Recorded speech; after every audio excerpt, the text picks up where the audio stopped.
Pleased to be joined by former Lethbridge Hurricane and now a Western Hockey League official. His name is Brody Sutter. Brody, first off, thanks for doing this. How has life been for you? Thank you. Appreciate you having me. It's been good. It's been busy. Retired, I guess, a year and a half ago now, and have two little girls at home, and just settle into the non-playing life right now in Calgary, and trying to get back to the NHL now in a different way. So life's been good though. Can't complain. Got two healthy kids at home, and a good family dynamic, and that's the most important thing right now.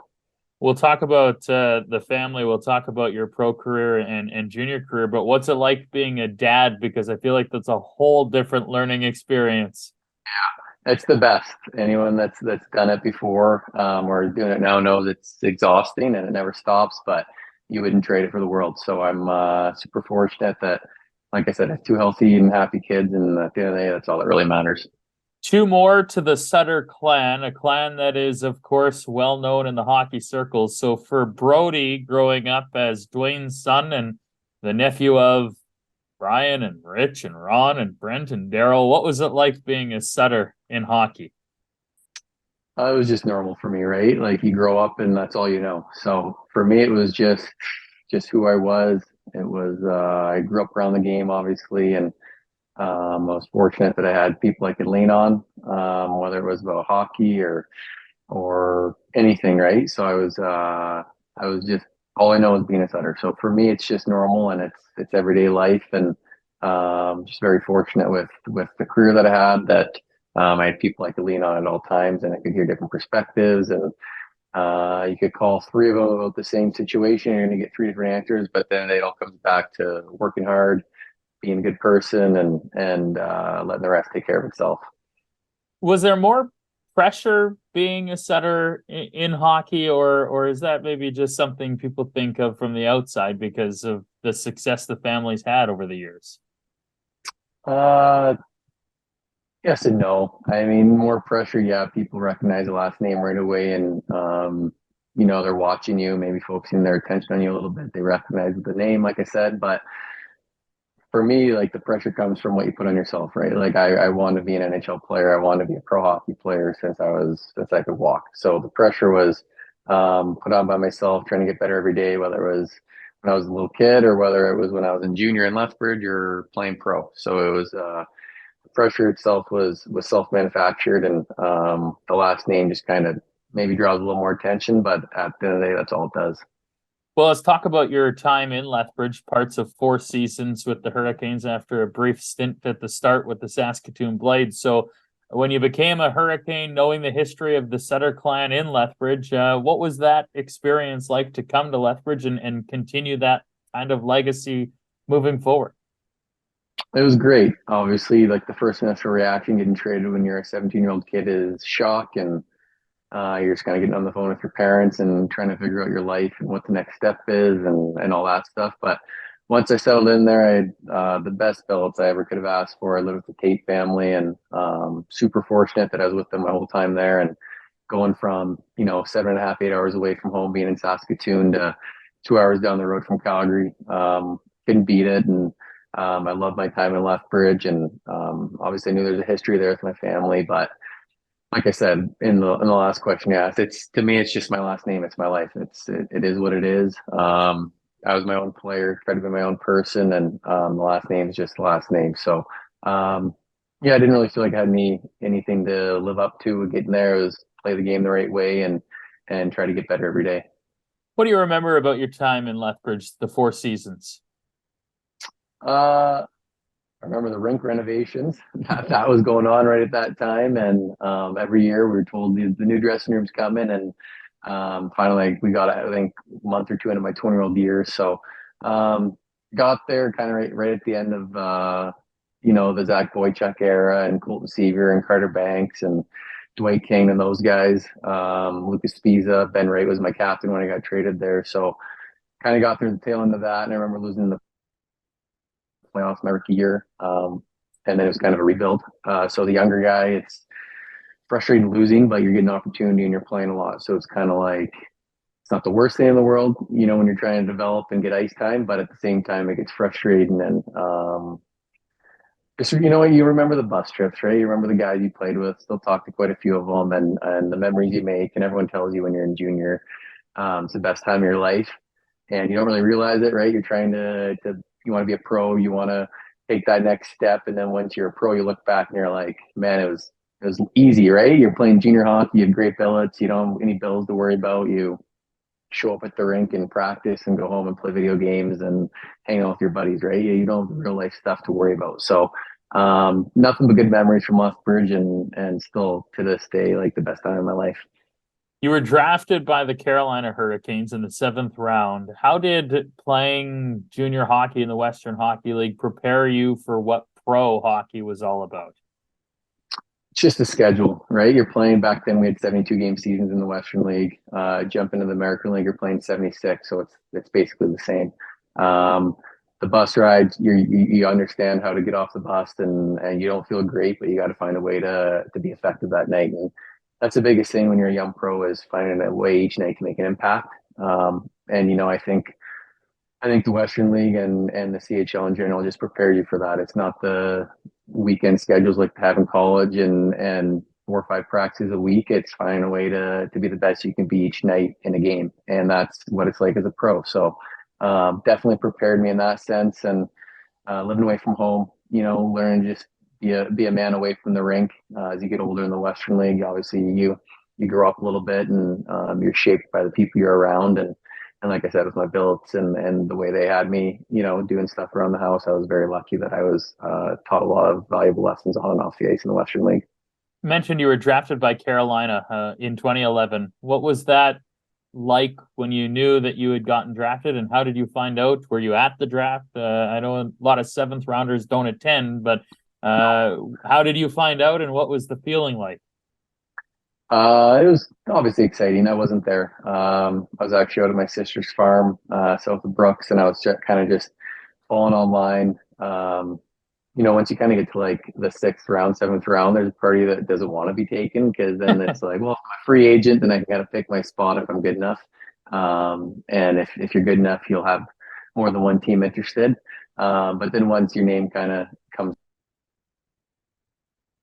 across, it's like, okay, no, I did want to be drafted. It's exciting. This is what I worked towards. So I just got a call from my agent. My name hadn't popped up yet online or on the NHL network. It was a little bit delayed. So just got a call from my agent and just said, expect a call from Ron Francis. And then a couple minutes later, he called me, just congratulated me. And 3-4 days later, I was in Carolina for the development camp that summer. So happens fast.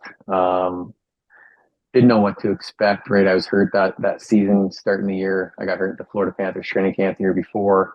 I was out until almost Christmas. So I was fortunate with Cam Braze and Austin fighting that year. We had really good chemistry. I think I was right around a point a game. And then being a bigger guy, I thought there's a chance I'd get taken, but you never really know until your name comes across the screen. So it was super exciting.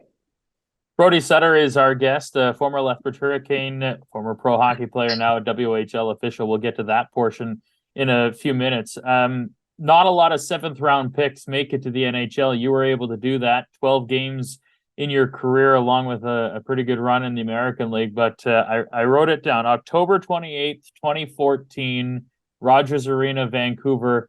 What went through Brody Sutter's mind the first time he played an NHL game? My first game was actually October 14th, I think, October 16th. October 16th, and it was at Madison Square Garden. So that was my debut, and obviously getting called up the day before and getting on a plane in New York and then playing at MSG the next day is crazy. It's a whirlwind, but it was obviously super cool. And then my second game was in Calgary. Like less than a week later, we played at the Saddle Dome. So the timing of everything was great.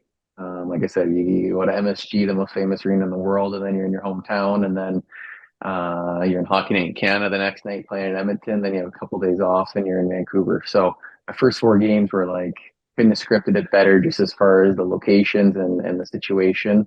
So it was like, cherish those memories forever, and you'll never forget like stepping on the ice for the first time, and it's just kind of like it's come to moment kind of, right? Like you always think you're going to get there in the back of your head, but you never, once you're there, you're like, oh my God, I'm here. So obviously wish it was more than 12 games, which was about 1,200, but fortunate that I was able to play 12. Not a lot of people can say that.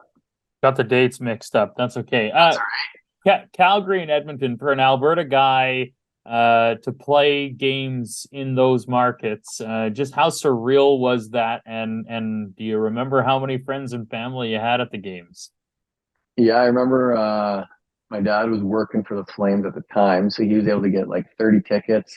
Had requests for another probably 30 or 40 more that I couldn't meet. And I think I kind of just told him like, find some on your own. It's a early October game on like a random weekday night. I'm sure there's some tickets available if you look hard enough. So probably had 50, 60, 70 people there. I think we lost 5-0. So uh, it wasn't the best game, but just getting to play in front of our friends and family, super cool. And then, like I said, Edmonton, a couple nights later was Hockey Night in Canada.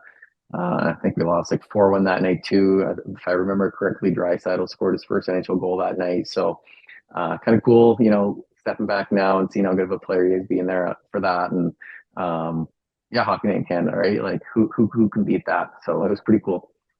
You, of course, go over and play in Europe for 4 years, Finland, Germany, Austria, and then retire. Now the transition to officiating. Did Brody Sutter always want to be an official, or is that something that has just kind of evolved to what you're doing now? Just kind of evolved. I think my last year, 2 years playing, it started to creep in the back of my mind. The NHL kind of started hiring former players and moving them quickly through the system. Being in the NHL in any capacity is an honor and something that you want to work towards. Coaching is obviously in my blood.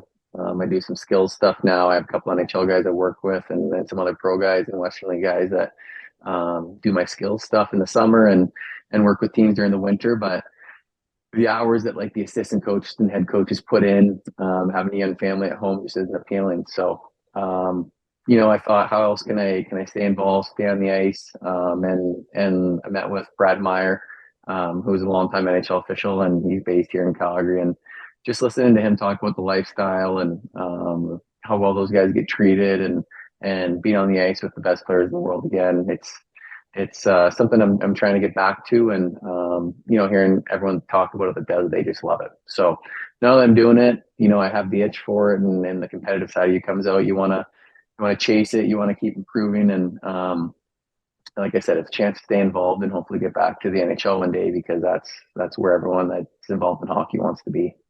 How much fun have you had learning the game from a different perspective? Because through a player's eyes, through a coach's eyes, you're kind of one-sided in how do we win? How do we be the best that we can possibly be? Now being on the other side of it, wearing the stripes and the armband and watching the game, what have you learned about the game and maybe yourself too? Uh, Good question. I think you realize what an art it is, right? Like you're on the bench and in your head you're always thinking you're calling penalties, but there's so much more to it than that. There's game management, there's communication, there's handling, different situations that arise, having to know the rule book like in a completely different way than as a player. So there's lots of like behind the scenes stuff that you don't really realize is going on when you're playing. And now that you're on this side of it, it's just totally different the way you look at hockey. I find myself now, if I'm watching hockey on TV, I'm usually watching the refs, right? Or as soon as I see something that I think should be a penalty, you kind of get the spidey senses go up a little bit, and you're instantly looking on the TV for the ref to see if his arm's up, and just trying to learn from those guys on TV and the guys I'm working with in the Western League, right? They have so much more experience than me. They're all great guys, and just picking their brains about what they see in certain situations, and they're doing the same with me, right? Like they don't see it as a former player, and they're bouncing questions off me. I'm trying to learn as much as I can, going a mile a minute, because they're so talented at what they do. And like I said, the way they see the game is just totally different. So it's been a cool dynamic. It's been I feel like I'm learning a bunch every game, and that's the whole point of it, right? If you want to get moving quickly, you have to learn a lot, and you have to learn quickly, and you have to be a sponge. And luckily, Kevin mentioned Brad Meyer and the guys who kind of, help out the officials in the Western League, they've paired me up with, veteran officials every time I'm working. And like I said, they're so talented. They're so good at what they do. And you can learn a million things from them every night. Are there parallels between playing and officiating in the sense of teamwork and camaraderie? Because you're on a team any given night with three other guys, as opposed to, 19 other guys. But are there parallels there? And what's that like being a four-man team?